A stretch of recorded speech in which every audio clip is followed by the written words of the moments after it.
Recording going, I think. There we go. Hello, YouTube. We are broadcasting.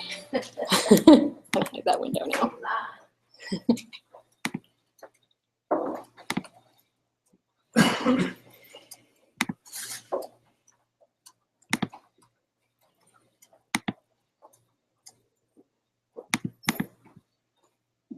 It's funny, their hide button doesn't actually hide. Okay.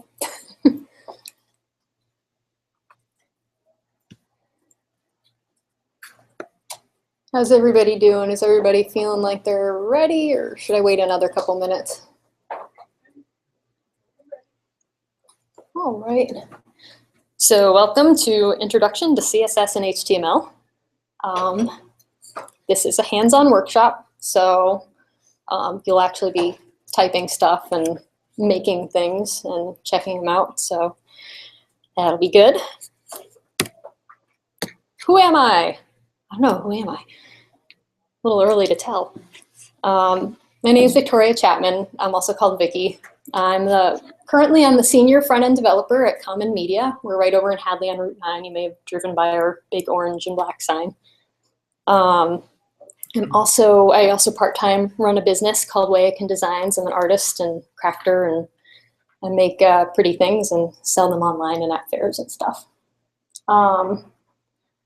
Let's see, I've been working in web development for about 15 years. I had my first job as a web designer at the University of Connecticut as a student designer there.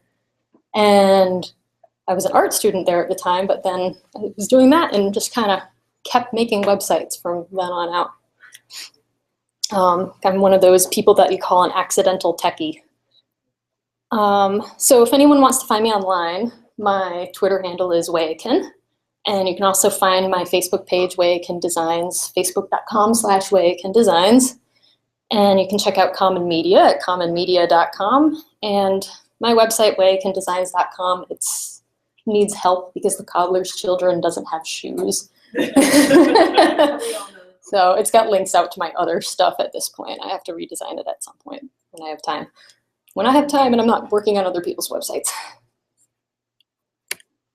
All right, so I guess we're going to talk about HTML and CSS.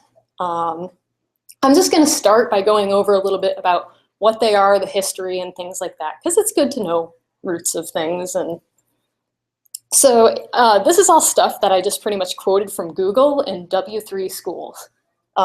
So Google says hypertext markup language, a standardized system for tagging text files to achieve font, color, graphic, and hyperlink effects on World Wide Web pages. That's a mouthful.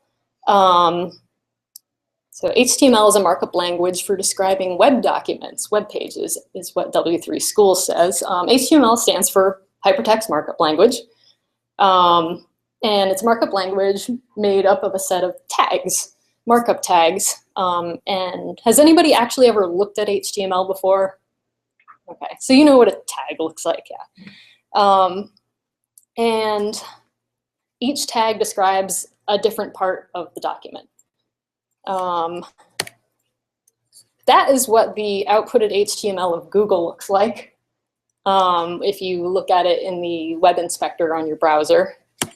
And some people are probably looking at it going, oh my God, that looks crazy.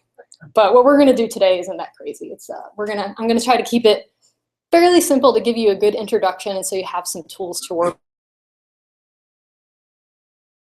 with. If you're overwhelmed, you can stop me and raise your hand and say, "Stop! I've got a question." Definitely feel free to stop me at any point. So HTML's history. HTML was first written in 1990 by Tim Berners-Lee. He was originally a contractor at CERN. It included 18 tags. 11 of them are still in use today. And HTML 2.0 was completed in 1995. And it was the first version to be treated as a standard. So that's like the HTML version that was a standard that this is what everybody uses. This is what works on all these browsers.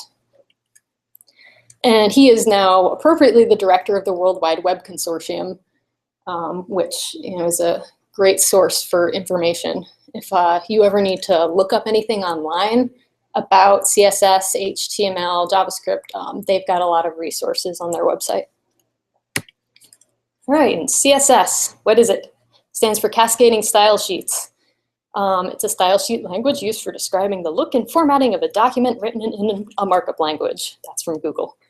And it basically defines how HTML elements are displayed.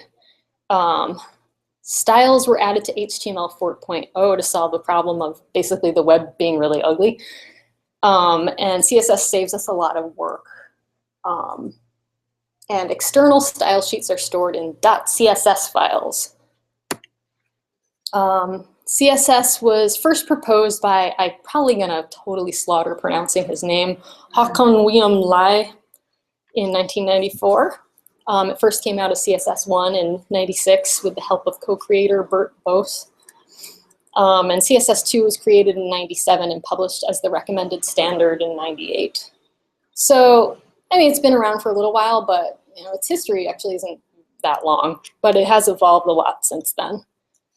And CSS3 started development in 98, and it was in development for quite a long time. It didn't actually become a standard until really recently. So there's a lot of CSS3 stuff that won't work in older browsers because of that. Bert Bose is now the staff contact for W3C CSS working group, and Håkon William Lee is now the Chief Technology Officer at Opera. Does anyone actually use Opera? No, yeah, it's another browser, but it doesn't seem to have a lot of popularity at this point. HTML and CSS, the two go together like a horse and carriage. You can't have one without the other. Anyone get my Married with Children reference? Yeah. So basically, to describe it simply, HTML is the framing and drywall of a building, and CSS is the paint and wall art, interior decorating, things like that. So, you know, you could have a building, but then with it just being framing and drywall, it'd be a pretty awful building. You really want to make that look nicer, feel more like a home, and CSS does that. All right, so here's the part where we're going to start asking you guys questions. How many of you have editors on your computer to actually write this stuff? Okay, so not everybody. I've got a few editor suggestions. If you want to download something now, you can. If not, I have another option for you.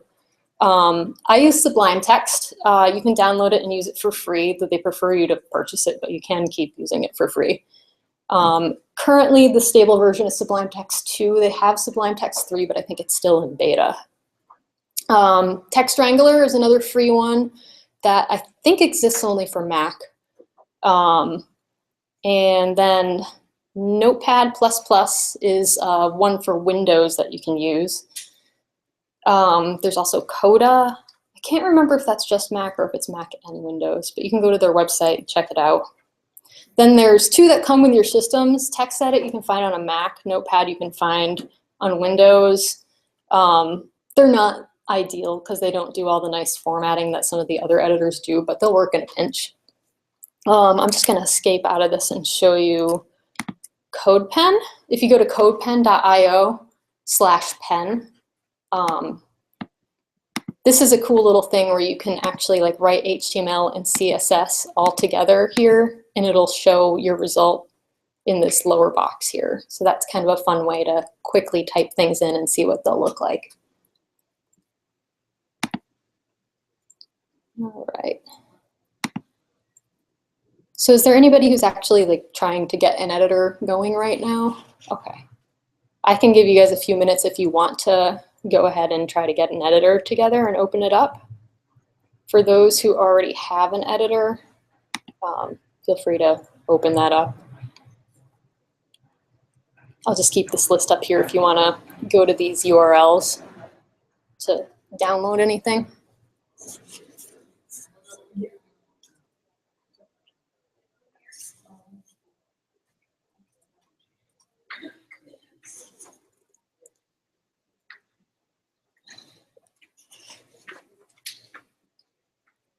Yep. I have an editor called Note-Tab.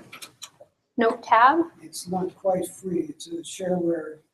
Okay. There's a free version and there's slightly paid versions. Is that for Windows? Or? It's for Windows. Okay, Note tab for Windows is another option. And it has a lot of features that I find useful, not for, just for typing, Okay, and other features for coding that I don't know about. that's good to know.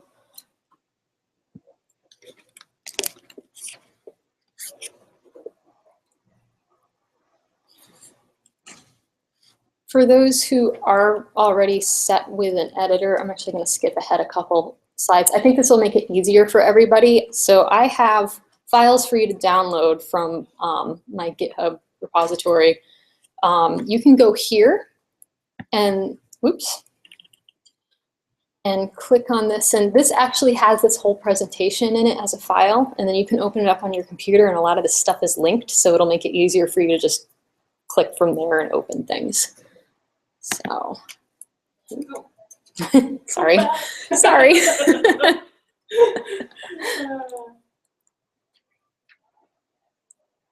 When you get there, there should be a little download button on the right-hand side, and that will just download the whole thing for you.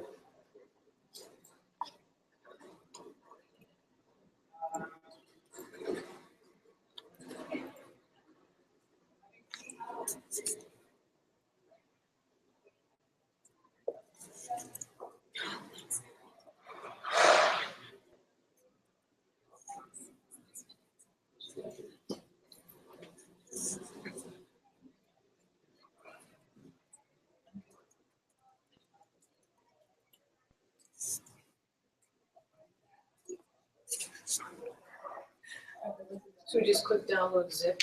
Yeah, download zip, and then you can open that up. Download. It should be just a directory called intro to, well, the same thing, intro HTML CSS, and that should have several HTML and directories with CSS, and there's a PDF in there of this presentation. Sometimes it's a little easier to follow along if you have the presentation in front of you too.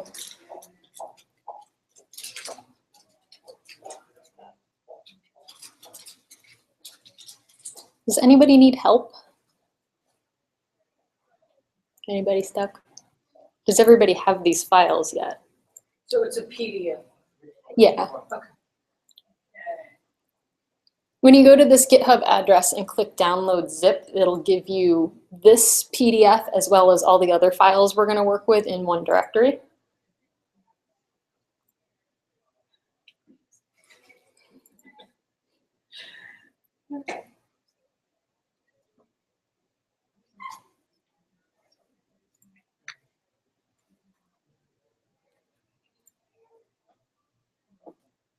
Is there anybody who doesn't have the files yet? Okay, I can wait.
Oh yeah.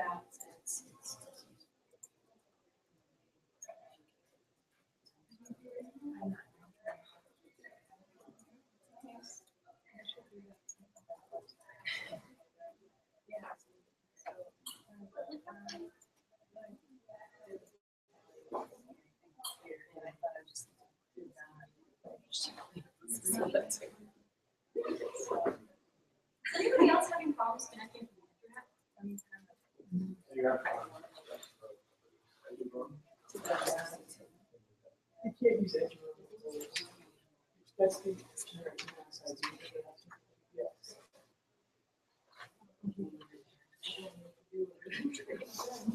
Right. So first, I have a reboot after I. Yeah, you try restarting the browser.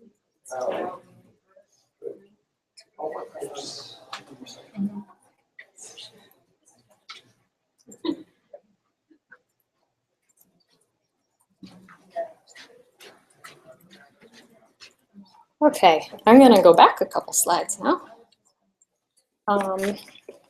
Is everybody all set with an editor right now? Does anybody not have something to use for an editor?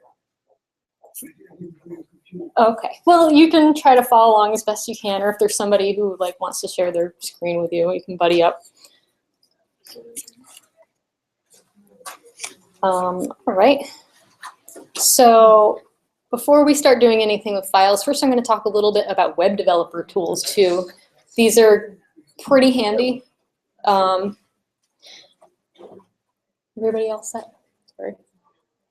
Okay, so web developer tools are something that will allow you to view what you're working on in the browser, but then actually inspect the HTML and the CSS while you're working on it. So Chrome has one that's built in, that's what I usually use. Firefox also has one that's built in now. I think they also still have Firebug, which is one you can download a plugin.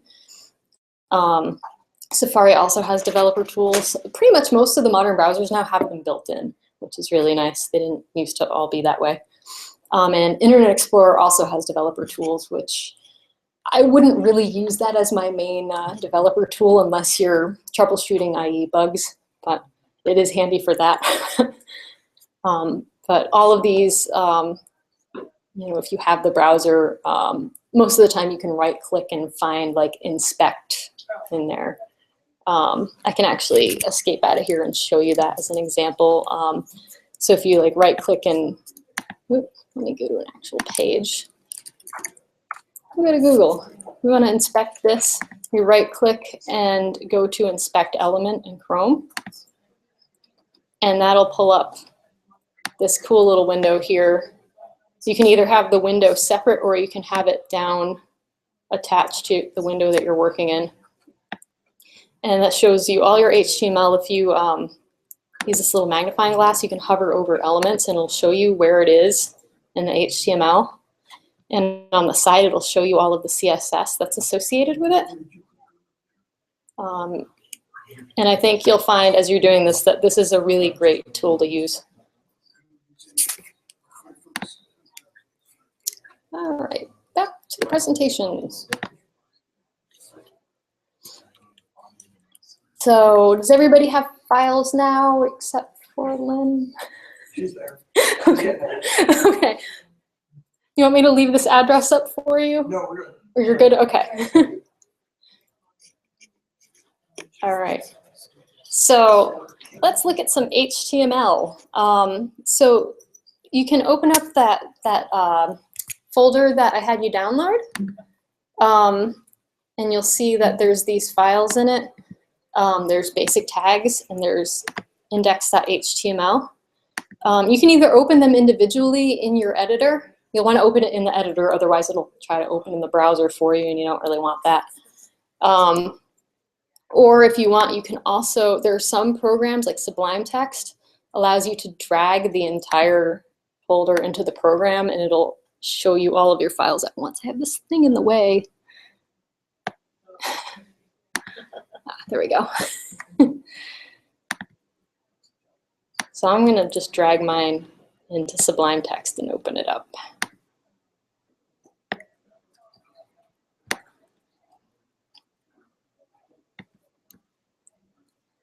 So let's start by looking at the index.html one. I'm going to just increase my text size so it's easier for you to see up there. Has everybody gotten this open? Anybody not have it open? How did you increase that? The text size? Yeah.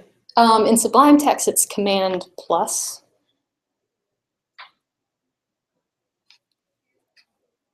And then to go back down, it's Command minus. Yep. To drag this stuff over on my download in the zip file, but now I can't find it, but I'm on the page where I downloaded it from. Can I just drag it from that page, or do I have to go to the zip file again? I think you'll have to find the zip file that's downloaded. I can come over and take a look. I downloaded this, and then my computer just completely shut off on this. I restarted it. Okay. Do you know where your files typically download?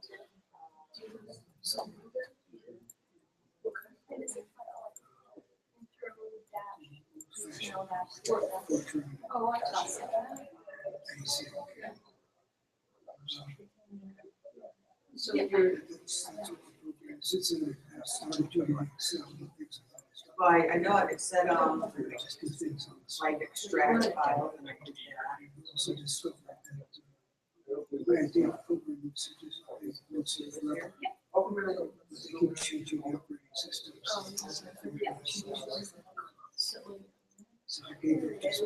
I feel like learning. I do what it's like a living. I So far, it's like, yeah, this isn't just, we have to keep on working on. Exactly. I mean, I think you have to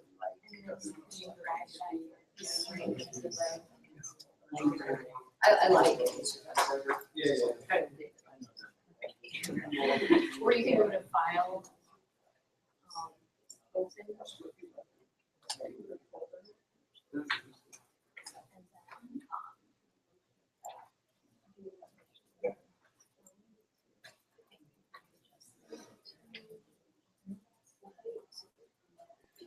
This is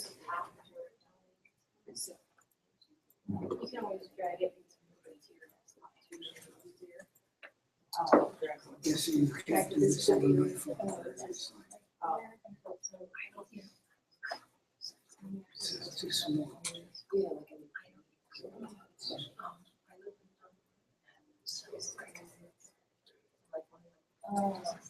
I use an iPad. Actually, you can learn those. No. So everything is on that left side now.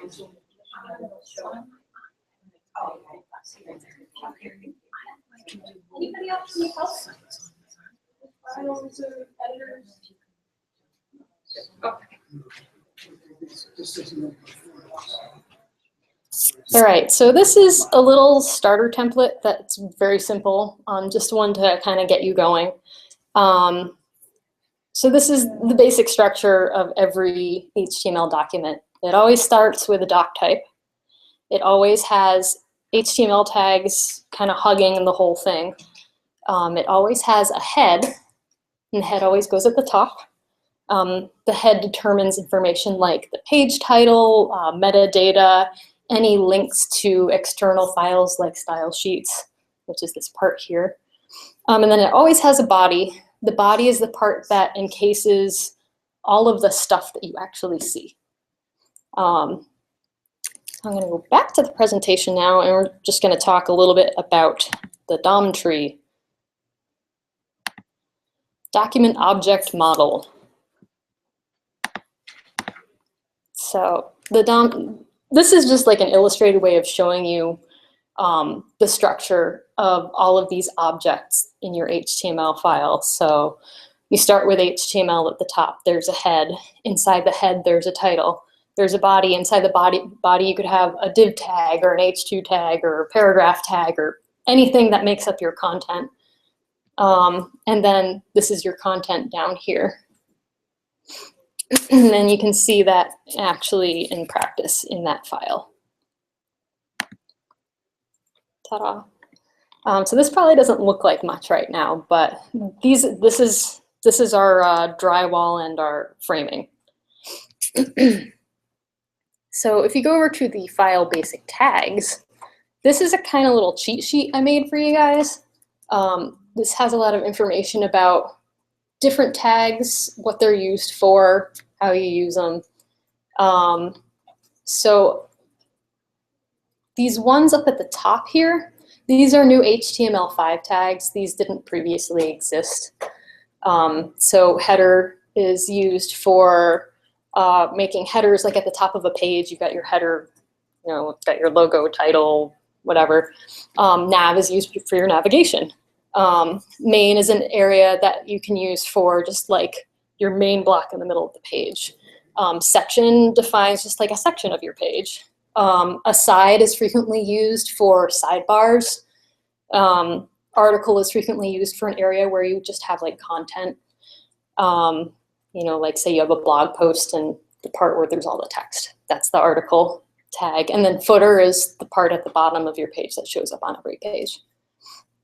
Below that is, these are all basic HTML tags that are very commonly used. They existed before HTML5. Body, we already talked about that, encases the whole thing. You always need your body tag. Div is commonly used. It's used to create like a block that you want to contain stuff within. And then header tags describe like any text header, like H1 is usually the biggest header and comes first. H2 is the second biggest, and so on, all the way down to H6. Using these in proper order is really important for accessibility, but I don't have to go into detail about that right now. Paragraph tags are where you put all your paragraph copy. You want to have a blob of text, you put it in a P tag. Bulleted lists, you start it with a UL tag. That determines that it's going to be a bulleted list. And then LI is each item in that list. So you'll hug each list item within the LI tags. And OL is the same thing, but this is for a numbered list. Image tags, this is how you tell it that you want an image on your page. Image tags look a little more complicated because I included SRC. This is what your image file is, this part right here. Alt is alternate text. It's very important to have alternate text on your images because it's good for search engines to know what's in your page, and it's also good for people who have screen readers who can't actually see the images. It describes to them what the image is. A tags are the thing that you use to link stuff. So anything that you want to link, you hug in an A tag. And this href part right here, that shows you what it's linking to. So in this case, we're linking to Google. Span tags are a little thing that goes around any area that you want to give like an extra special little style to. So you could use it within a P tag if you want to make a word stand out differently. Emphasis, EM, that replaced I, used to be italic. EM does the same thing, it makes everything italics. And strong makes everything bold. You don't want to use the B tag anymore, you want to use strong. Anybody have any questions about that? There are more tags than this, but these are some of the really commonly used ones, and we'll use some of these today. All right.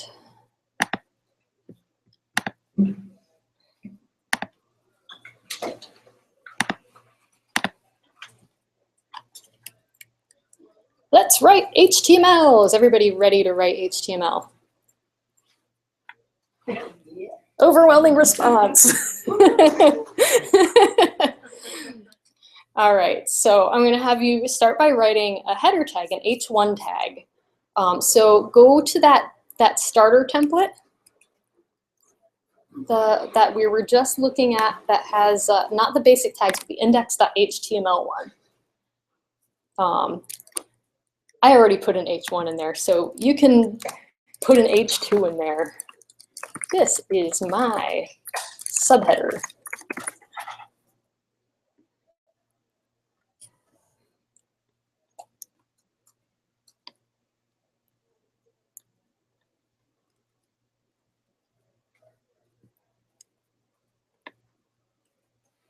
Everybody got that?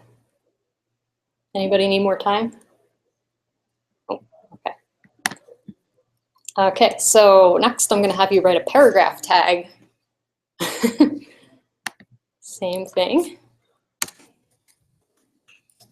This is a paragraph. Do you like my text?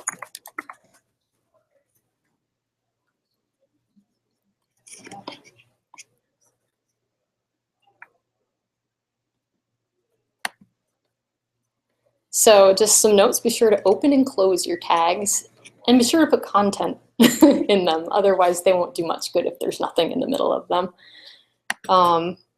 So opening and closing, this determines like this is the start of it, this is the end of it. The only difference is that the closing tags have a slash before the letters. If you don't close it, it's going to mess up all your formatting. If you try to start another tag, that other tag is going to get confused and then take on the formatting of the previous tag. So it's always important to make sure you open and close your tags. Do these editors warn you if you don't do it? I think some might. I don't think Sublime Text does.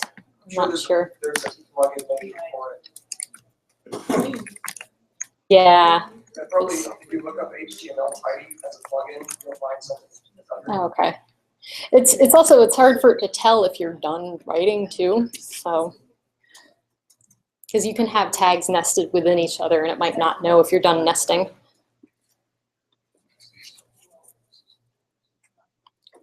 Anybody need any help? All right. So I'm just gonna take a look at this. You can just take your file that you've been working on and drag it into your browser to actually view what it looks like.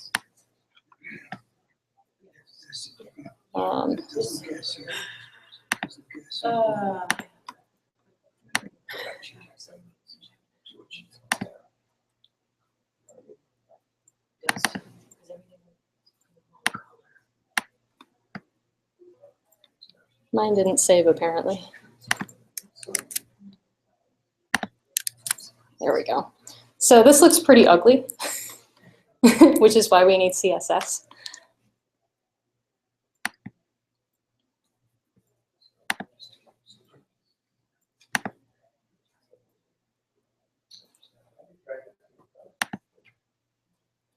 My presentation disappeared, so I'm going to pull it back up again.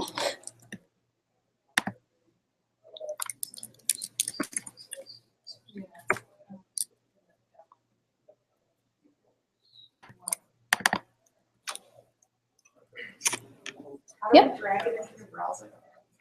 On a Mac, I know you can just like take the file and drag it right onto the browser window and it will open. You could also go to your browser and go to File, Open File, and select the file.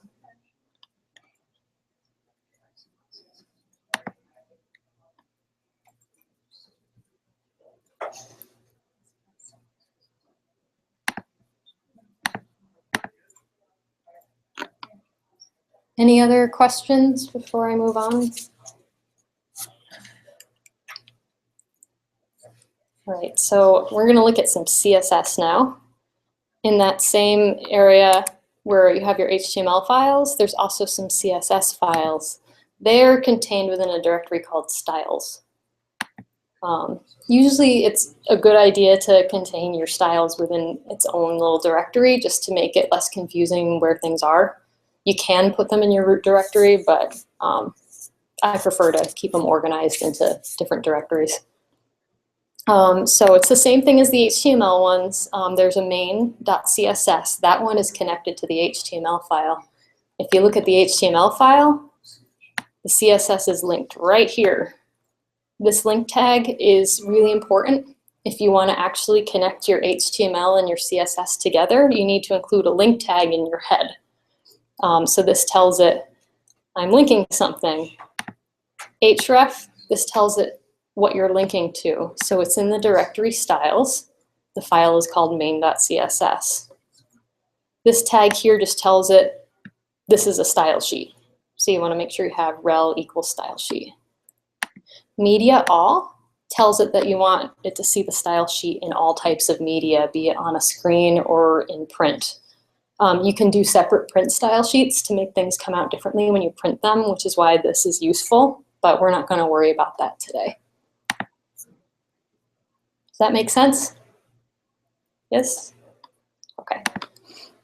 So this is the main.css, but we're going to start by looking at basic-styles.css.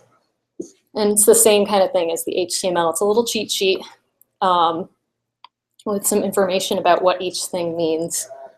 I'm going to go back to the presentation first just to talk about the anatomy of CSS. The anatomy of CSS, it consists of selectors, properties, and values. The selector, it can either be a class name, an ID name, or an object. Property, an example of a property is font family, or color, or width, the thing that you want to set. And the value is the information that goes after the property. So font family, Arial, color, red, or the hex number for red. This will make more sense if you look at the tags. So here are a few examples below. This one is a class. Classes start with a dot, a period, class name. And this is your selector. The property here is color. And then the value is this number right here. This hex number, FFFFFF, that's white. And you always want to have brackets after your property, or after your selector, sorry. Your property and your value are contained within that bracket. You always need to end your value with a semicolon, otherwise it'll get mad at you and get confused and not work right. ID names always start with a hashtag. That lets it know that you're looking at an ID. And then objects are just the name of that object. In this case, we're trying to style an H1 tag. Does that make sense? Any questions? All right. So before we write anything, I'm just going to go over that little cheat sheet there. So first one is font family. That determines which font you're using. It's preferable that you use common system fonts like Arial, Helvetica, or that you use web fonts. Web fonts are a thing that you can use now, which used to drive us nuts back in the day. You can only use these like system fonts and they were really boring. But now they have web fonts, and a great resource for that is Google. Google has web fonts, and you can just link directly from there. If you want to ask me about that more later, I can show you that. But the point is font-family, colon, and the font names. These commas, the first one here, Arial, this is what it's going to default to. If for some reason it can't find Arial, it'll then default to Helvetica. If it can't find Helvetica, then it will default to whatever sans serif font it can find. It's always good to have a few backups in your list of font family just in case. And in this case, I'm showing it, we're trying to style a paragraph tag. Then font size determines the size of the font. Duh. Same thing, font-size. And you can do font sizes in a variety of ways: pixels, percentages, ems. Ems are a newer thing. They're nice because you can get a little more accurate with your sizing. You can do like little 1.2, 1.05, and it'll make tiny little incremental changes, which is great. You don't have quite that much freedom with pixels or percentages. In this case, we're styling an H2 tag with a class of second header. If you want to style a specific object with a specific class, this is how you would type it. H2 with the dot or the hash directly next to it, to the right of it. No spaces. Let's see, text align. Yeah. Is there a way to convert directly from pixels to EM? Is it just a 10? The M?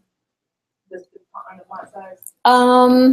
There's an equation for it. Yeah, I don't know what it is though. It's a difficult one. The EM is a relative size based on the current size of the container. Okay. And the M Yeah. it's the large, it's the capital M of It's based on the capital M of whatever font you're using, the width of it. And then it does everything relative to that. Okay, because I've inherited stuff that has both. Okay, not an easy answer. Okay, and then yeah, and then the H2 dot second header. What's the dot second? Where do you get? That's the class, so I can type an example of what it would look like in HTML. So we already typed an H2 tag, so I do class equals second header. Now this H2 tag has a class, and you can target those classes specifically in the CSS over So here. only the H2 that has that class will Yep, grab that. exactly. Okay. So it makes it really great to specifically pinpoint objects. Because you might have a bunch of H2s, but you might have one specific H2 that you want to do differently. Yeah. Yeah. Any other questions? These are good questions. Thank you for asking them. All right, so text align, that's what you think it is. Left align, right align, center align, justified, which makes it straight on both sides. That sometimes ends up with weird letter spacing, but sometimes you want that. And it's the same thing. I'm using this time a paragraph tag, targeting one with a specific class. If this was an ID, it would be that. You'd use a hash mark. I don't think I actually explained the differences between classes and IDs either, so let me explain that. Classes are something that you can use to target, to make a specific style, but you can use it on anything. Like you can do it multiple times throughout a page. An ID is typically only used once in a page. So like if you have your header and you want the header to have a specific class, a specific ID, that only shows up once on the page. This determines this is this important block that only appears here and only here. Does that make sense? And you can have both IDs and classes together on one object. So if you wanted to pinpoint a specific ID with a specific class, you would type it like that. All right, any questions about that? All right, so color, it's what you think it is. It determines the color of the object. It's frequently used on text. You can do colors as hex numbers or as RGB or RGBA. Hex colors, you can either find them. There are some online color tools.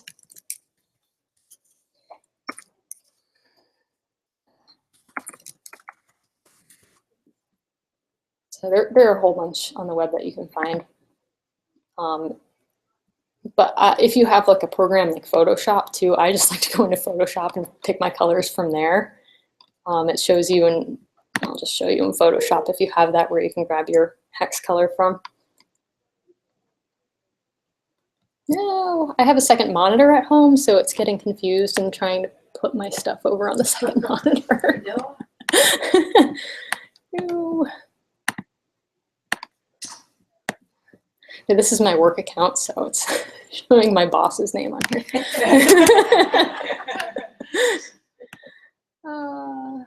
Go away, I don't need you. All right, so the little color box in Photoshop, if you pull that up, down here, that's the hex color, so you can just copy that and put it in. RGBA, you can use the RGB colors. So you can also find that in Photoshop. There's R, G, and B. And the A part of the RGBA, that's the thing that you use to determine opacity. The nice thing in CSS3 is you can change if it's see-through or not. So on here I have it as 1. 1 means that it's fully opaque. You can't see through it. But if you wanted it 50% see-through, you do 0.5.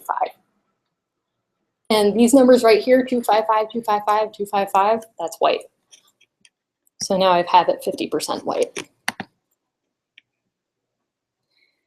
Background is another really useful thing that you use all the time. Background's a little more complicated to type because it has a lot of different elements to it. You can either type it all together in one long string, or you can do specific parts of background. So background has background image. This lets you take an image and set it as a background. So background dash image. URL, this is telling it like, okay, I'm pulling this from somewhere. And then this is the file path to that specific image. So I have a folder of images. I'm pulling in kangaroo dog. I have this, well, you can't see it in there, but I have a picture of a kangaroo and a dog. Thanks for your help, Josh. Background repeat. It tells you whether or not to repeat an image.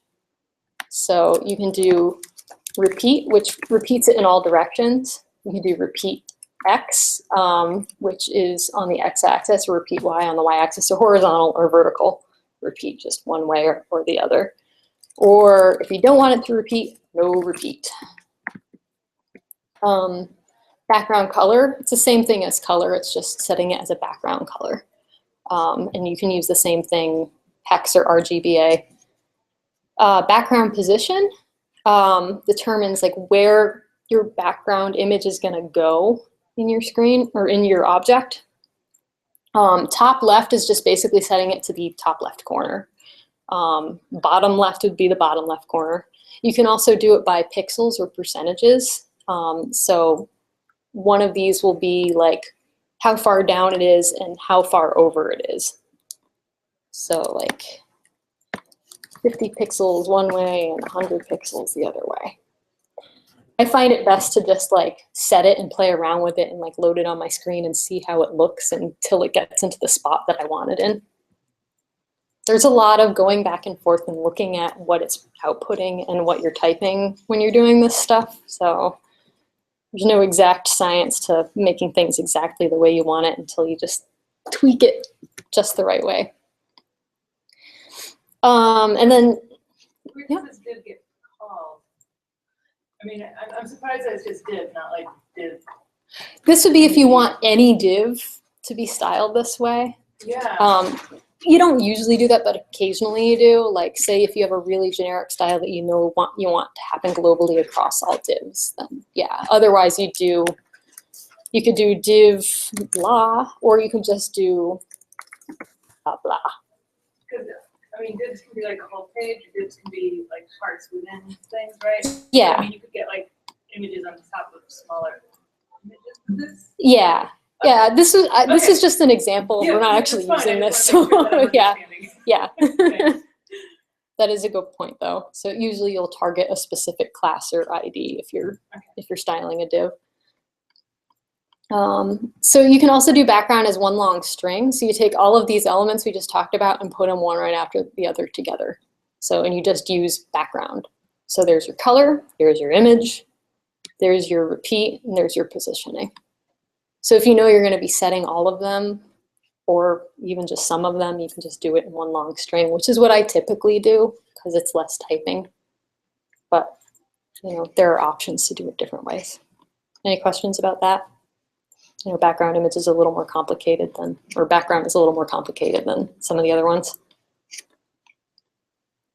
Let's see, width. Width is really important. You'll want to set widths on a lot of things. You can set widths in percentages, in pixels, in ems also. I usually do it as, lately I've been doing responsive designs for mobile, so things have to scale. So I usually set it as a percentage with a maximum width on it, pixel width. Let's see, height, same thing, opposite of width. You don't always have to set height. If you want your container to, flow with how much content is in it, don't set a height on it. It'll automatically, or set height auto on it. That'll make it automatically stretch for your content. Let's see, margin. Margin's really important. It gives your stuff breathing room. Margin sets space around the outside of your object. And you can do it on the top, right, bottom, or left. And it's the same thing with background. You can do it in one long string also. It always these numbers in the long string always start at the top. So you're going top, right, bottom, left.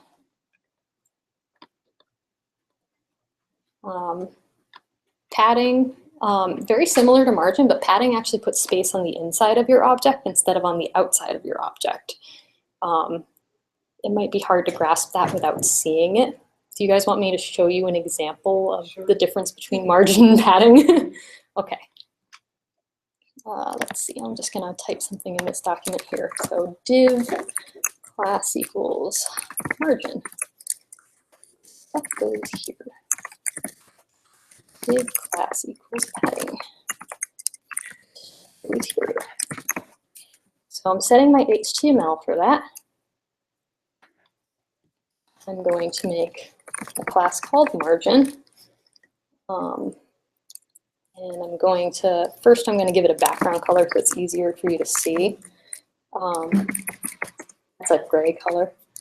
And I'm going to give it a border. We haven't gone over border yet. We will in a minute. Black. Give it a black border. So let's see, margin. I'm just going to give it an all-around 15 pixel margin. That, if you just set it as one number for margin, that sets it equally 15 all the way around. Heading. I'll actually copy this.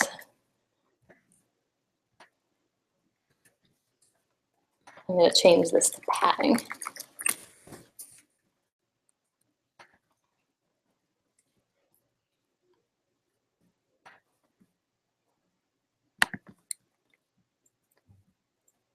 Well, I guess my file's not open anymore, so I'm going to drag that in.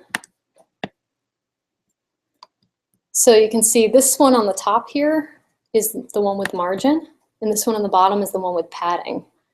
So you can see it's got space around the outside of it now, how it's like indented in. But then the one with padding gives it breathing room on the inside around the content that's inside the block. And I can show you in the web inspector too. It'll actually show you. Chrome shows margin as orange around things, and it shows padding as green. Does that make sense? Any questions? All right, so that was margin and padding. Those are really important. Those are gonna give everything that you have breathing room. Next is border. And you just saw me put a border on stuff. This is a 1 pixel solid border around these boxes in black. So border is the same thing. You can list it all in one line as border, or you can do the specific ones, border width. Border style, there's a few different options, so I'm just showing you what all the different ones are on here. Solid, dash, dotted. Solid is the one I use the most. And then border color determines the color of your border. Float. Float's an interesting one and also really useful. It's a little complicated sometimes. Floating means you push your object to the left side of the screen, to the right side of the screen, or not floating at all. The case where you'd use float none is if, say, your object inherited floating from some other file and you want to tell like, well, okay, all these other things are floating, but this one I don't want to float, so I'm going to put float none on it.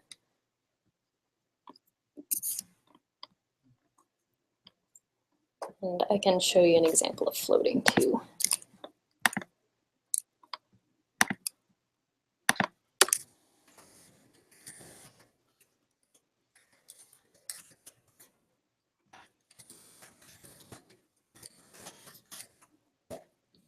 When you're floating stuff, adding a width to it is pretty important if you want them to sit next to each other. Otherwise, they might just be full width and then they're not going to have anywhere to float to. So that's why I put width on these. So now you can see this one's floated left and this one's floated right.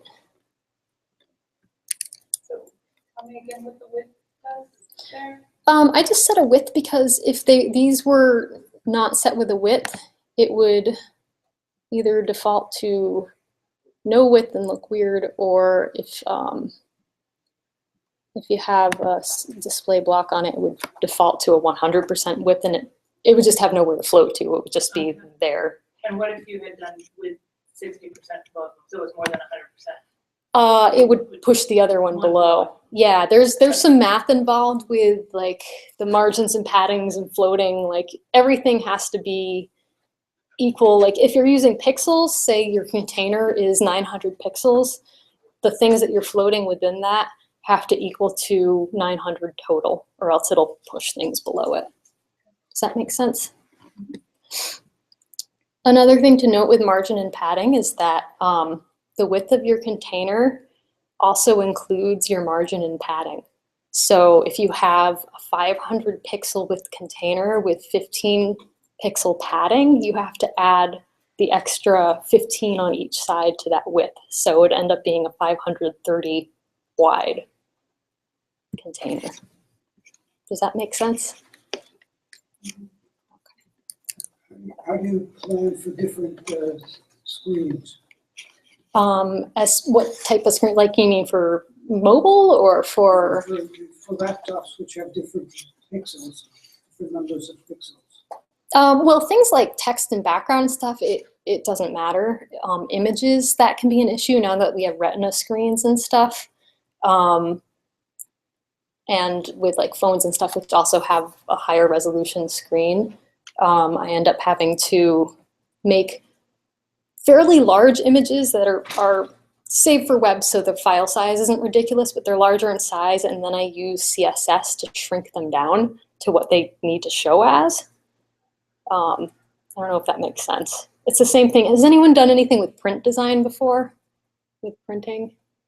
Where like you need to print things at 300 DPI or else they'll come out pixelated. It's the same thing with Retina screens now. If you have 72 DPI images, they'll look a little fuzzy.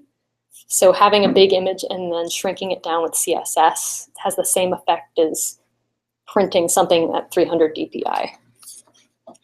I don't know if I explained that in a way that makes sense. I'm worried more about the margins of other things that love shoot. Oh, the margins. You mean like, so screen width, not. Will they adjust by themselves? Or It depends on how you set it. If you set it with percentages with a maximum width, then yeah. If you have your whole website just set at a fixed width, if their screen goes smaller than that fixed width, then it's going to be chopped off. Usually you don't want to go above a certain pixel width though. At this point, I make most of my pages at a max width of 1060 or 1200, and most modern laptops can handle that.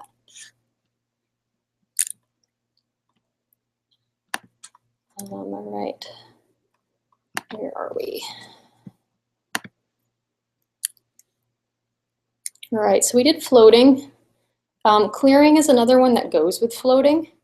Clearing is when, like, say you have some objects floated, but then you want another object to actually, you purposely want it to go below those objects, you put a clear on it. So you do clear left to make them go below any object that's floating left, or you do a clear right on any object that's floating right, that you want it to go below the object that's floating right, or clear both if you just want it to go below any object that's floating. Yep. I use WordPress, and when you're doing like a post, a lot of times, like if you have an image, then you'll want the next like header to start, say, below the image, but it doesn't. It kind of moves up into like trying to get space in between, so it doesn't like move up to the paragraph before, like the image is too big. Yeah. Is that where you would use the clear? Yeah, you could. If your image is floating, like, do you have your image set so it's like aligned to the left and text is kind of floating around it? Yeah. Yeah. Maybe you just want, it's actually on the client side. And I see clients do it all the time, and I wish I could tell them an easy way to not have that happen. Oops. So would it be the clear? Is that what you'd use? Yeah, clearing would work for that, Lots of I those think. put in a bunch of spaces, but then on other mobile devices it'll look weird. Yeah, what I don't know, it's in WordPress you can set that in the little HTML tab manually. You can also set it in your style so it automatically does that all the time, but you might not always want it to do that. It's tricky with WYSIWYG things to set those things and tell the client to do it. If I wanted to do it. Yeah, if you wanted to do it. I would use the little. Yeah, you could do clear both or clear left. Or, sorry, my monitor got messed up because of disconnecting here, so I'm just going to fix my display so it's not like Mario Jumbo size anymore.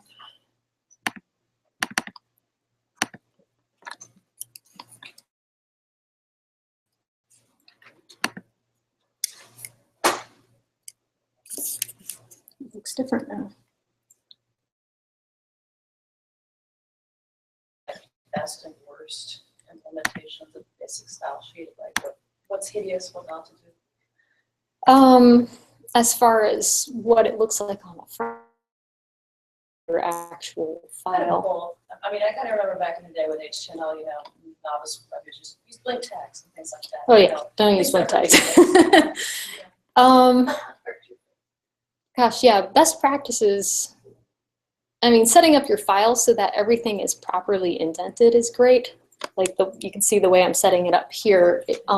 Every time you have something nested inside of another element, you want to indent it so that way you know where it's sitting in the structure. Otherwise, you'll look at it and go, is that inside of that selector or that selector? Where am I?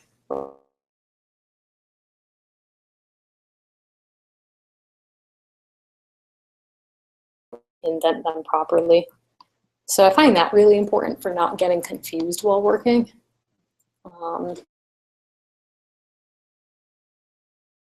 Practices, I don't know, I'd have to think of them as we go along.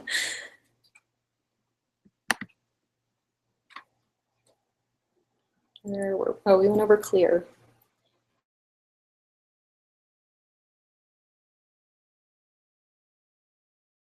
But there's display block, display in block, display none. Display none is the easiest one to explain. It makes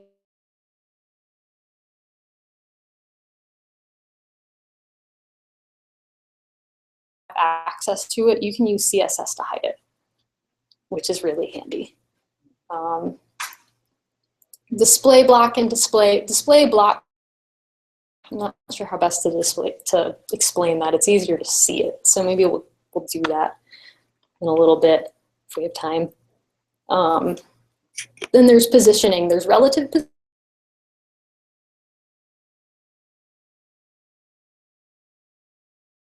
Basically says, I don't care what I'm inside of. You can move me wherever you want.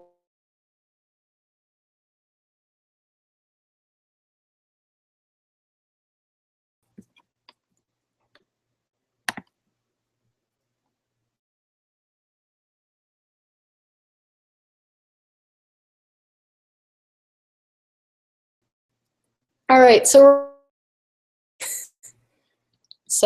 write a selector.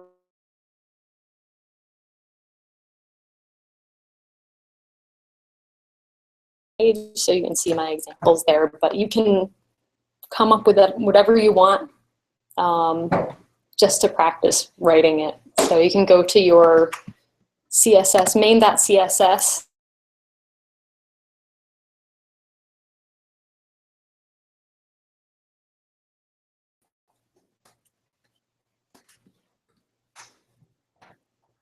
So since you have a paragraph tag, a good one to do might be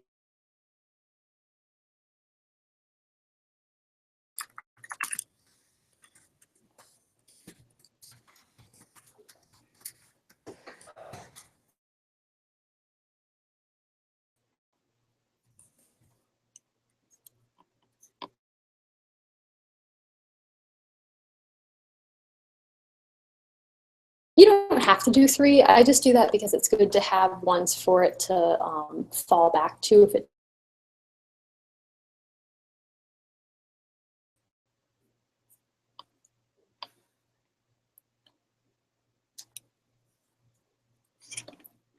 Anybody have any questions? Need any help? Or is everybody done? What are we gonna do now? We're going to use just basically this format here that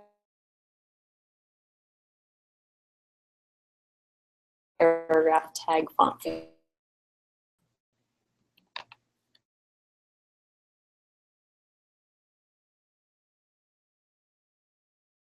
Is the HTML document. You want to move over to main.css. Did you find that file okay? Okay, so you're going to put your CSS in that file.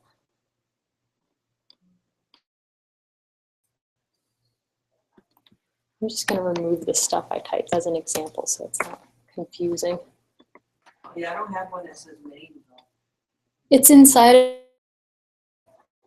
Yeah, I mean, I see where it says main CSS, but then the tabs on the top are not like yours.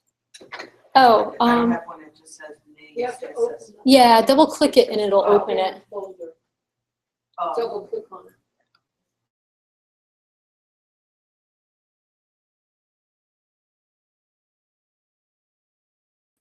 okay. Yeah.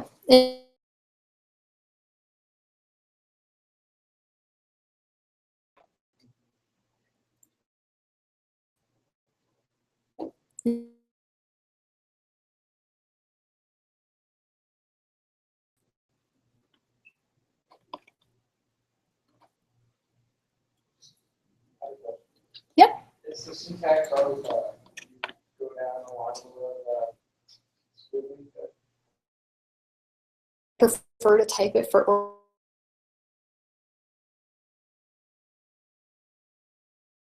using if you have a whole bunch of them and they're all in one long string. So it's easier just to stack them on top of each other.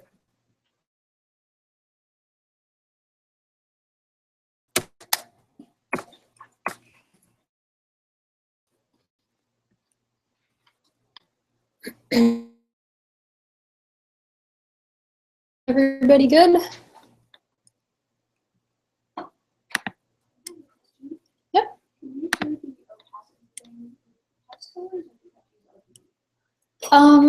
I think you have to use RGB to do it. There is actually a thing called opacity that you can set, but it sets the opacity of like the entire object and background and text and everything.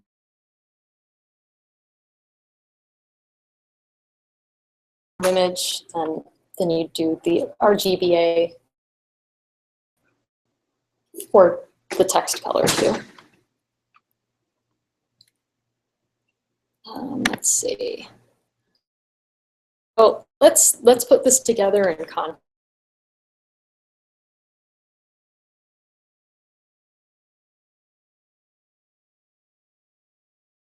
So go into your file, your HTML file, index.html, and the H1 or H2 tag, whatever you want to do, give it a class. Class equals whatever you want to name it.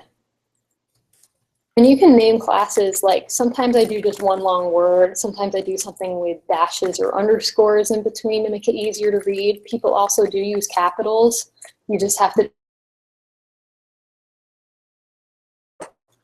My class, you have to type it exactly like that in your style sheet too. I'm more of a all lowercase with dashes kind of.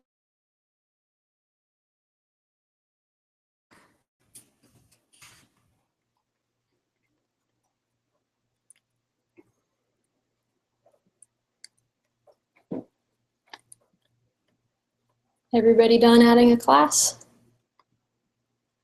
Anybody not done? Okay.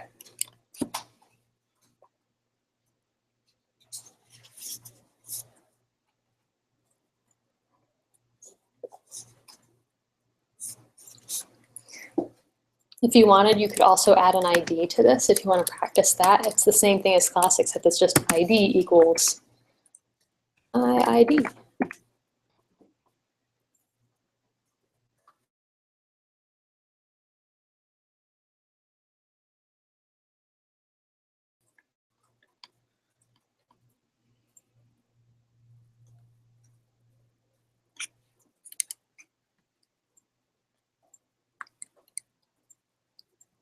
Anybody who's not done? All right. So next we're gonna give that header some style. So you're gonna take that class that you just typed in there go over to your style sheet, main.css.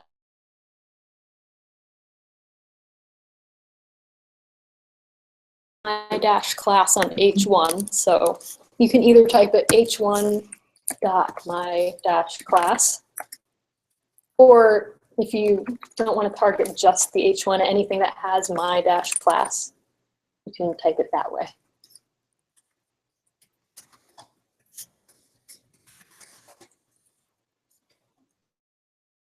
You can go ahead and, oops, hold on. You can go ahead and give that a,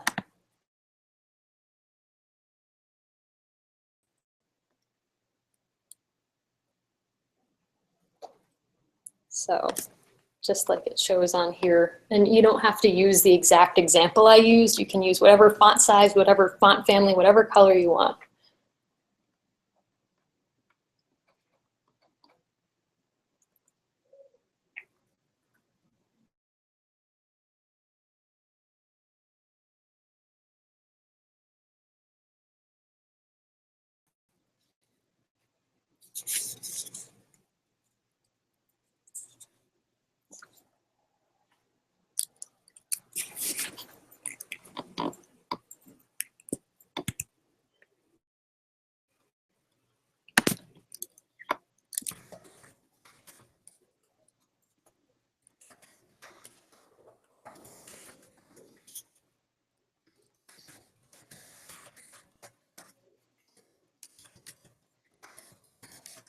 If we had an ID, we'd do that H1 dot the ID separately, like another.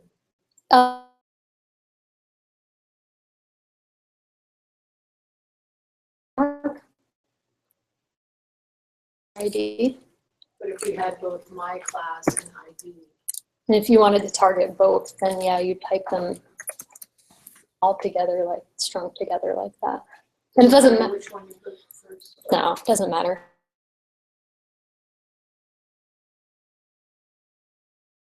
Here's the thing is, if you put spaces, that determines that you're inside of that. So say you have a span inside of your H1 and you want to target that, then you type in H1.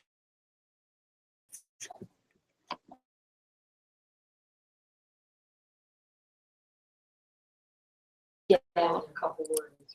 Yeah, or if you have like a div and then you have an H1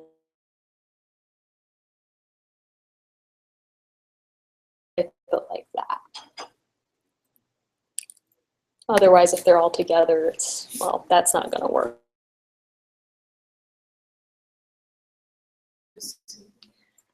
But having these all strung together says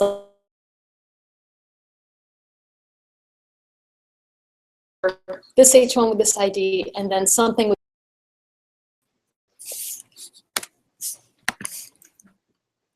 all right.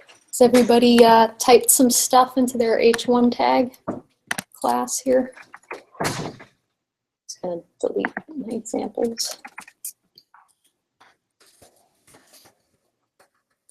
By the way, if your hex number has the same all through it, like black or white, FFF, FFF, you can get away with just typing 3 of the Fs, which saves some typing time.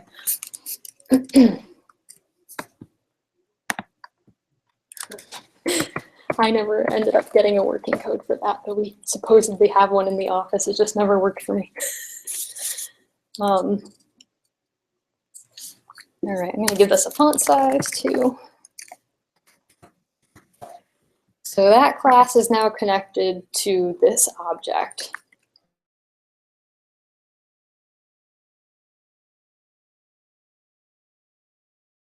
Changes you made.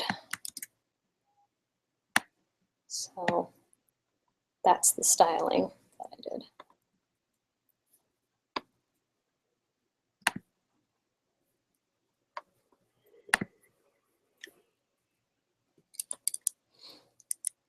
All right, everybody got that?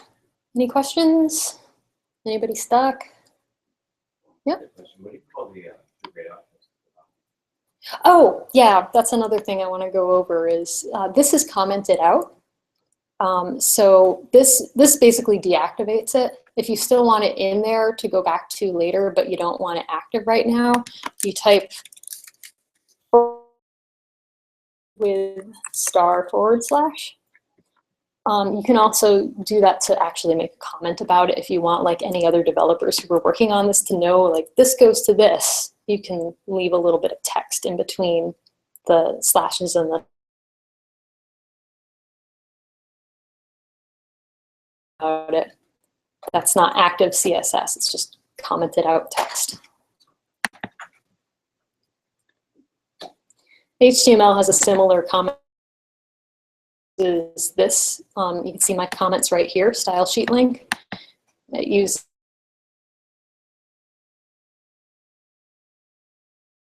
and dash dash less than and less than greater than. Thank you so much. You're welcome. Any other questions? All right. So now I'm just going to have you practice doing more, like writing HTML, writing CSS for it, seeing what it looks like. So let's just practice making a header. This is a newer HTML5 tag. And you can just, we're just going to make like a dummy sort of web page header. And I already have a beautiful logo image there for you to use. Because I did it in 2 minutes in Photoshop last night. So go ahead and go into your HTML file, and you can just go below anything that you've done.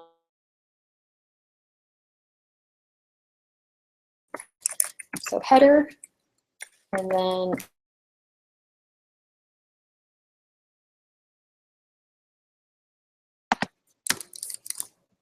nice thing about Sublime Text is that it automatically indents for you a lot of the time. Does everybody have their header in? Anybody not have their header in?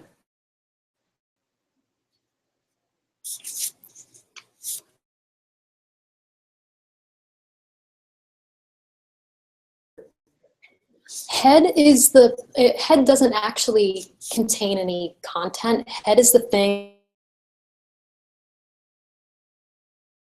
that determines things like the page title,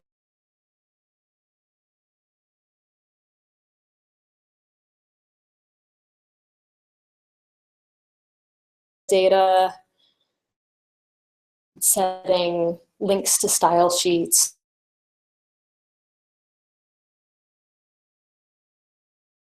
Page. So it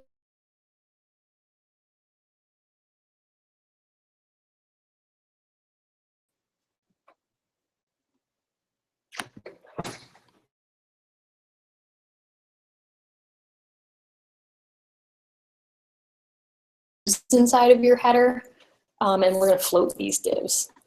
So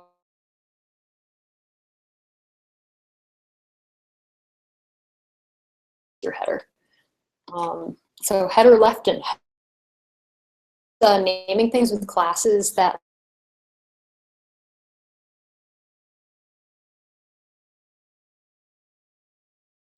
this is the header item that's on the right.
Is anybody not done yet? All right, everybody's done. I will move on. So inside of those divs, so it actually does something. Because otherwise, right now, it won't look like anything. So I have an image file in the images of that directory that you downloaded. It's called my logo, my-logo. So go ahead and type in your img tag to the source for that image.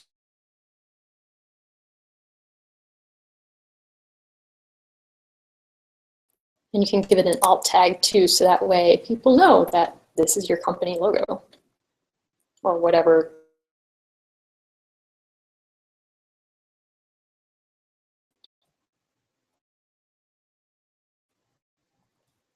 And that image is going inside of header left.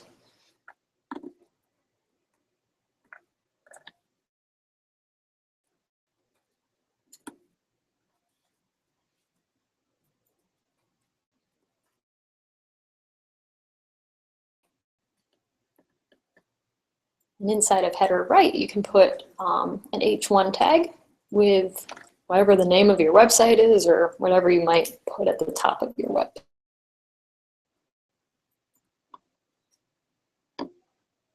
There's no standard. Make it easy.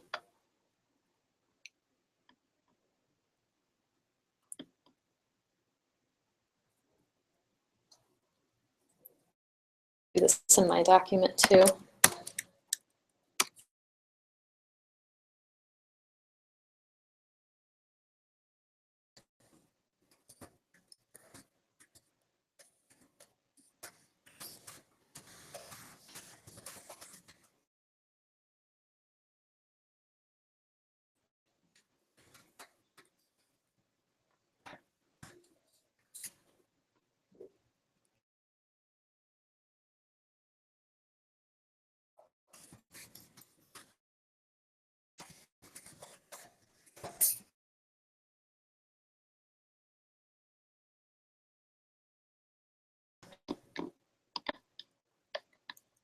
All right, so it should look something like this. You don't have to have the same text as me, but it should have that image and an H1 tag. All right. So if you open this up, look at it, it looks pretty terrible right now. So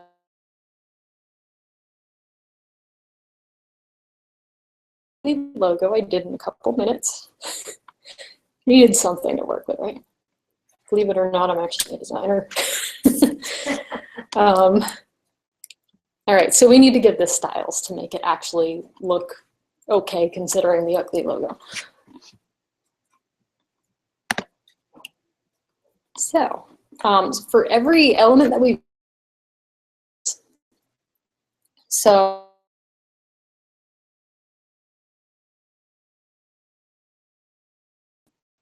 So the way I've done the width on here, there's also max width. That's the maximum width. There's min width too. We're not using that right now, but that is a thing. I'm setting this in a way that you would do for responsive websites, where you give it a width of a percentage, and then you give it a maximum width, so that way it stops and doesn't keep getting big. So I gave it a width of 100% and a max width of 1200 pixels. I gave it margin auto. This is a cool trick. Margin auto, most of the time if you set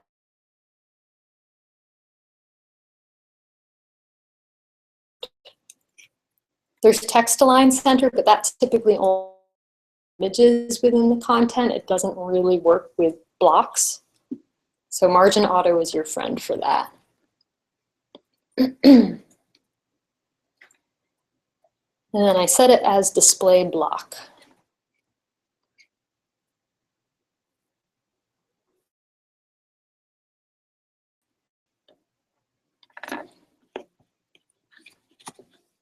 And header left I set as 30% and I'm floating it left. And I'll go to the next page here.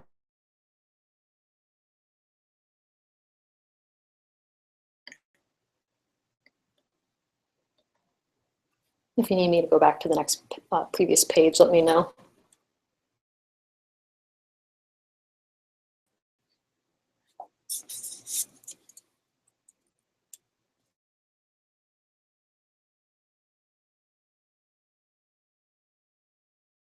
PDF that's within that directory that you downloaded too. So if you want to go like look at it on your computer and look at it instead of looking at it up on the screen, you can do that too.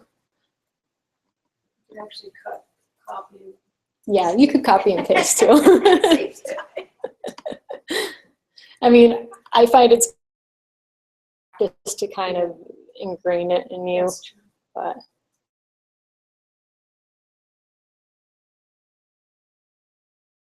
I don't know if you guys trying to help me real quick. But Yeah. I'm typing stuff in, but it's not going to that. It's not showing up like on the page for the Explorer. If it takes too long, but I don't know if I'm like not used to see like this is where I was typing stuff in. But how do I get it to go on here? All right, we put your image inside of the div for one. That's going to go inside of header box.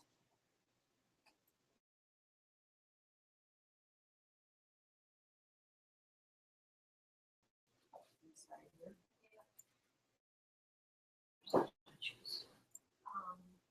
Formatting, you may want to move it into the whole line. No. Image tag starts.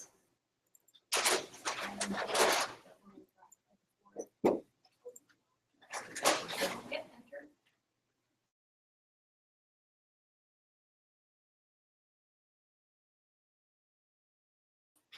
The opposite of how this is flowing, then you want the div.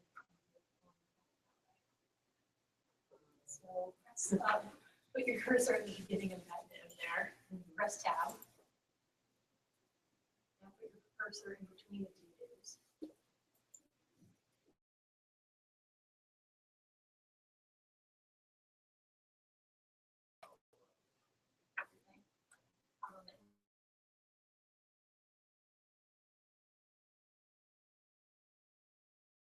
You always want to make sure your IDs and classes have both quotation marks around them.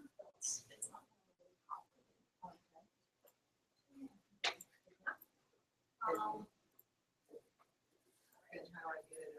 make sure you save it first.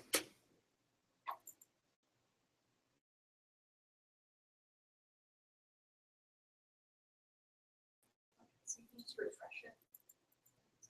Yeah, I tried. Oh, there we go. Oh, okay. Yeah. Okay, thank you. Yeah. So all within that HTML. No, that's gotta go in your style sheet. Yeah. So anything that's styles like that.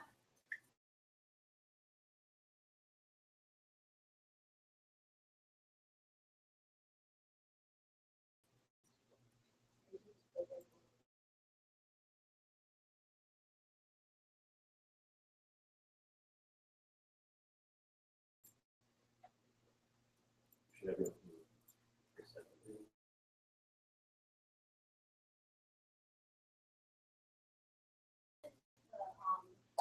Index.html.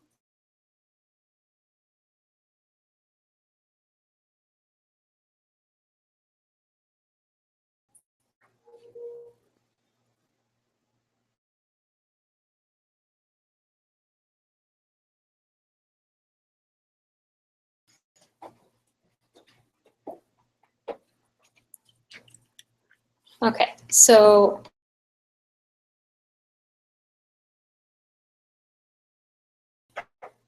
the image that's inside of that header, this part here, you want to give that some styles too. So you can set the width of it. You want to set the width to 100%. What that means is that it's going to take the width of the container it's in, so 100% of the width of that container.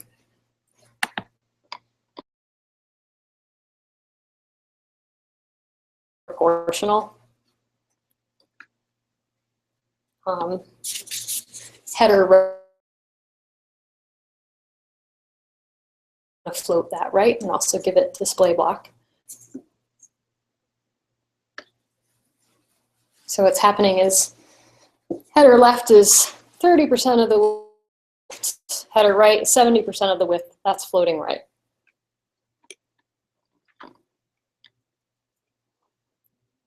And you can give your H1 tag inside of header right.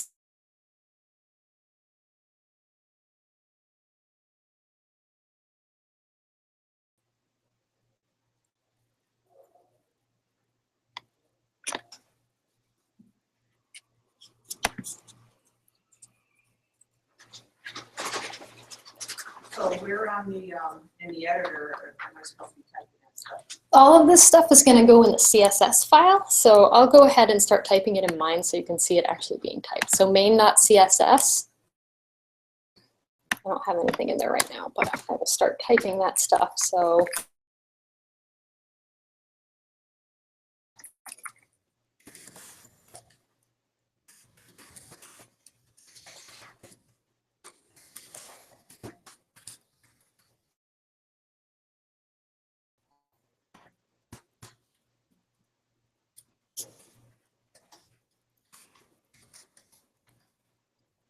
I'll go back to my screen. Just to make this quick, I'm just going to copy this stuff.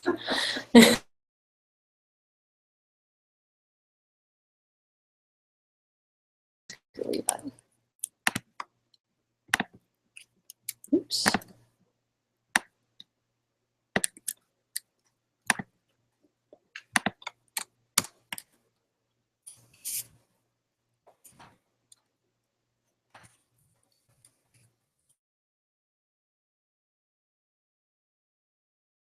I'm going to go one right after the other inside your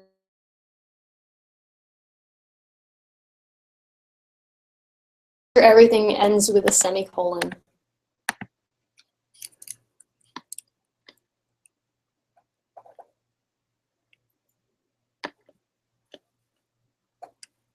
So this styles the header block that contains everything. That styles this part here. Header left, that's styling this part here, this div. Header left img, that's styling the image inside of header left. That's right there. Header right is styling, oops. And header right h1 is styling that h1 tag inside of header. I'll see how that they're connected together.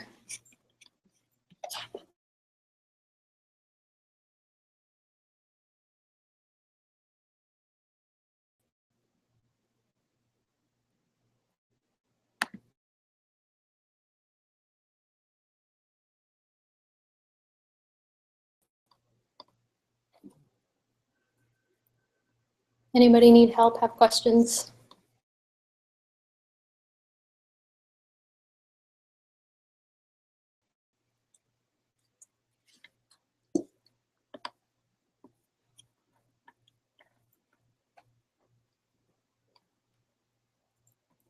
Is there anybody who's not done typing all of this stuff in? Okay. All right then. So we'll reload the page. You can now see that it has some, I'm just gonna close that inspector. Not the prettiest thing ever still, but there it is.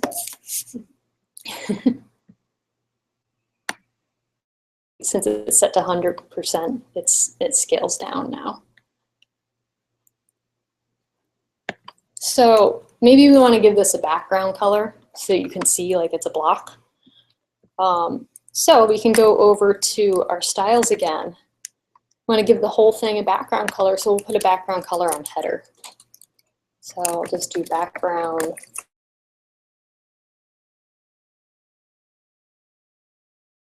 color. It's kind of my go-to light gray color that I have memorized.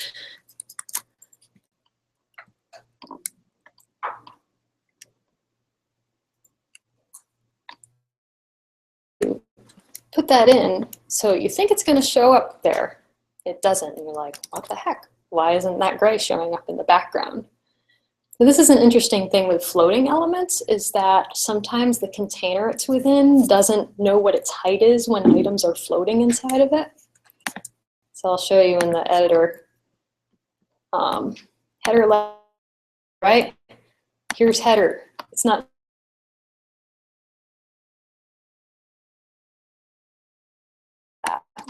And this is something you'll probably end up using.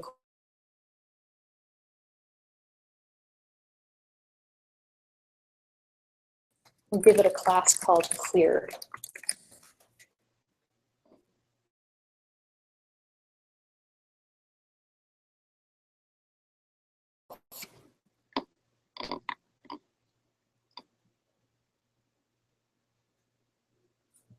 Everybody got that? Anybody not got that? So I was talking about how header doesn't have a height right now because all of the elements inside of it are floating. This is like a weird, it's containing stuff doesn't have a height when everything in it is floating. So you have to give it a clear. So we're giving it a div called clear. Div class clear. So what does clear mean? I'm going to show you in just a minute. So we're going to create a class called clear in our style sheet. And we're going to add, remember we talked about clear both? I know, it's not clear yet. We'll create a class called clear and give it clear both.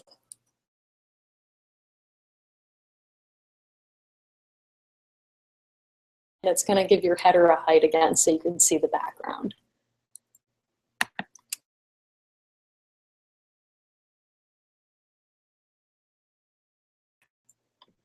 It's still kind of ugly, but you can see the background now.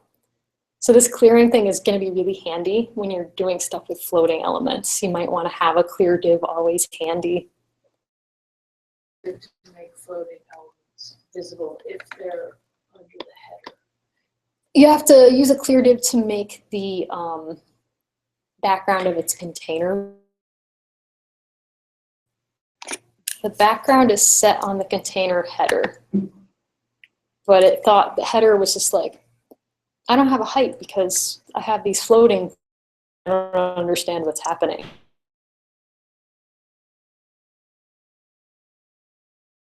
A lot of really weird, quirky stuff like this in doing HTML and CSS that you'll come across as you do.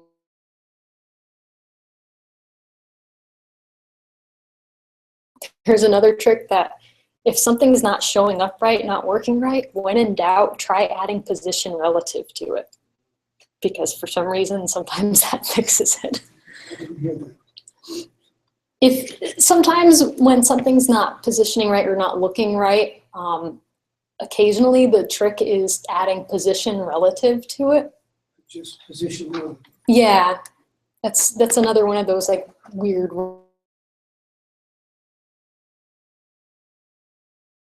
Just an example of a CSS quirk that will probably crop up in your travels.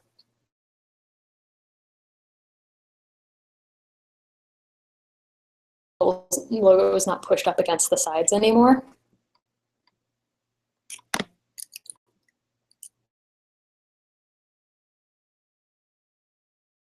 I'll give it 20 pixels of padding. And that'll put 20 pixels all the way around the inside of your header div. So if you refresh it, you can see it now has padding, but it also got wider. If you still want it to be a maximum width of 1200, subtract the padding from this number. So there's padding on the right and there's padding on the left, and they're both 20. Add them together for a total of 40 pixels of padding. So you want to subtract 40 from 1200.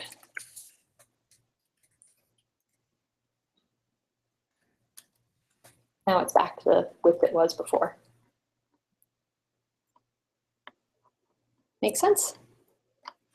Okay. So we're getting down to the end here. So I guess I will just finish up the rest of the presentation. I want to show you some resources and things that you can take with you to practice at home or continue learning. So we already did all this stuff. So I'm going to go back into present.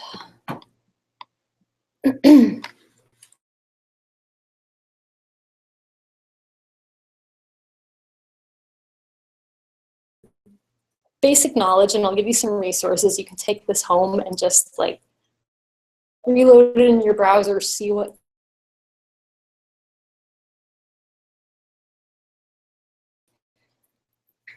and yeah, maybe you can make your own project to have a goal toward. It's a good way to learn. So here's some learning resources. Code Academy is a really good website. These all have links, by the way, in the PDFs. So the PDF that you downloaded,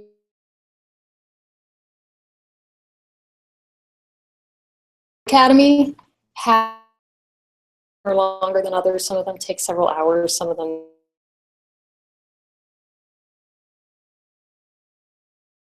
did 7 hours, but it depends on how slowly you go.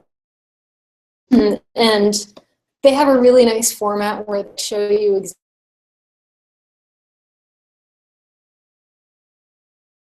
it's really handy. Then there's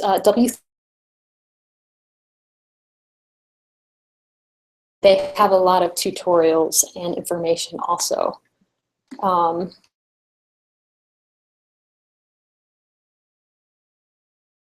That's another one linked directly to an HTML and CSS one. That's a 30-day one. I honestly can't remember if this one is free or not. Yeah, they have some of them are locked and you have to pay for. The first one isn't, but yeah, what he said, YouTube videos too.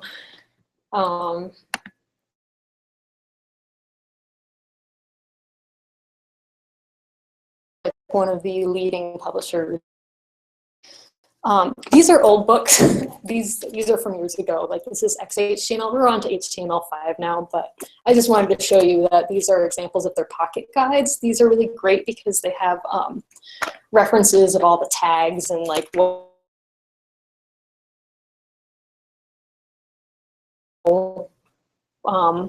how to use background, like what the options are for background. It'll tell you all of that.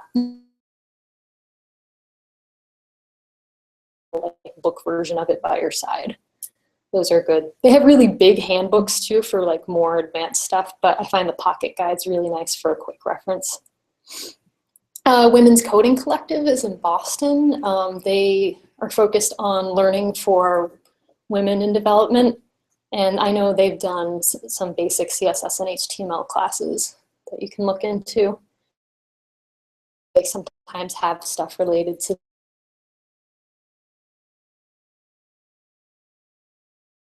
class tomorrow also. His name is Joe. But Holyoke Codes focuses a lot on youth development stuff too. And then there's general, so do a lot of classes and have done some CSS and HTML ones from time to time. Reference resources. If you want to just go and find tags, W3 Schools has a CSS reference and an HTML reference that I've linked directly to that you can go to. Stack Overflow is a great website for troubleshooting. Like if you're stuck on a really hard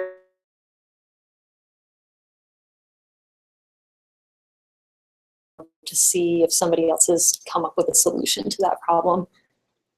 And I already talked about the O'Reilly books, but these are links on Amazon to them, to the pocket guides.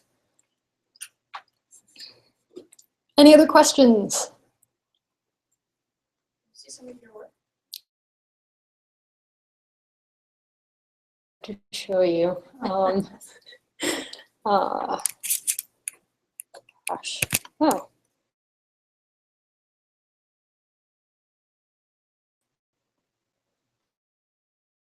One. I did all the front-end development for WGBY's new website, and it's a responsive website. So that launched earlier this. It was a lot of fun. I worked with WGBH people to get that going. Is it Drupal? Yeah, it's Drupal. Yeah, I do a lot in Drupal and WordPress. I used to do more on Ruby on Rails for my company too, but they've kind of transferred me over more to the Drupal stuff. But I'm like our general front-end developer, so I kind of do everything.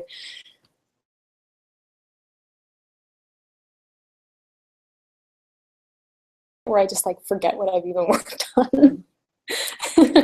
But commonmedia.com is my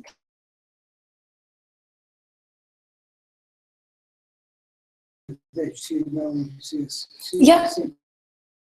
Joe, he now works for Smith, but he's done a lot of front-end development, and he also used to be a teacher, teaching too. I think it's a little bit more geared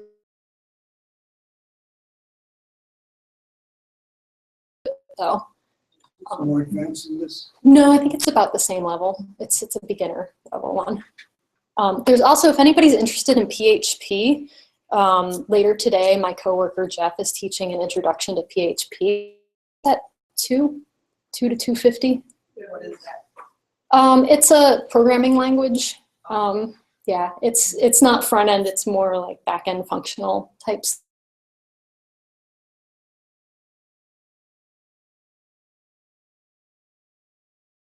So yeah, if anybody wants to go to that, he's teaching that. This is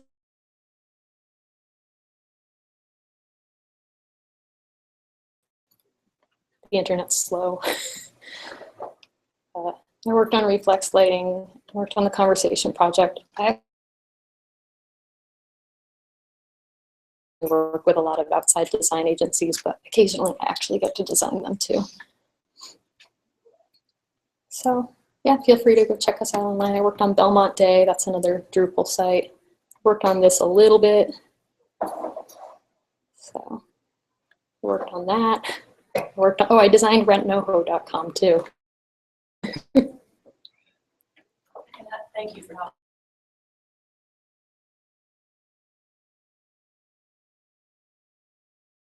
helping.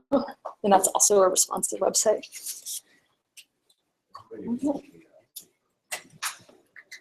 And if you want to get in touch with me, feel free to find me on Twitter, Facebook, my website. I actually didn't put my email address on there, but it's on my website.